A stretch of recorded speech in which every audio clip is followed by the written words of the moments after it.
সাধারণ মানুষকে সুলভে উন্নত চিকিৎসা পরিষেবা দিতে ত্রিপুরা শান্তিনিকেতন মেডিকেল কলেজ ও হাসপাতালে ওপিডি পরিষেবা চালু রয়েছে।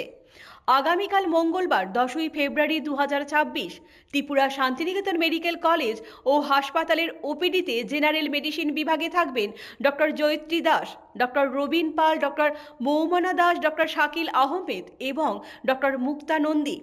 অর্থোপেডিক্স বিভাগে থাকবেন অধ্যাপক ডক্টর ভূপেশ সিল এবং ডক্টর নবারুণ দেবনাথ। জেনারেল সার্জারিতে থাকবেন ডক্টর দেবদীপ দেবনাথ এবং ডক্টর মিমানি দে। প্রসূতি ও স্ত্রী বিভাগে থাকবেন ডক্টর মোহিত কমল কুমার জৈন। অ্যানাস্থেসিয়া বিভাগে থাকবেন ডক্টর শুভাশিস দাম। শিশু বিভাগে থাকবেন অধ্যাপক ডক্টর তাপস ঘোষ, ডক্টর স্বপ্না সিনহা এবং ডক্টর নীলাঞ্জন মজুমদার। ইএনটিতে থাকবেন ডক্টর প্রাণগোপাল দত্ত এবং ডক্টর শান্তনু রয়। চক্ষু বিভাগে থাকবেন ডক্টর প্রণবেন্দু বর্মন। ডেন্টাল বিভাগে থাকবেন ডক্টর দীবরাজ দালাল এবং doctor Jayashree Majumdar. Anti rabies বিভাগে থাকবেন ডক্টর মঞ্জুরি এস। ফিজিওথেরাপিতে থাকবেন অরিন্দম বিশ্বাস এবং শ্লিমা সাহা। আপনার স্বাস্থ্য আমাদের দায়িত্ব। বিশেষজ্ঞ চিকিৎসক, অত্যাধুনিক যন্ত্রপাতি ও উন্নত পরিষেবা।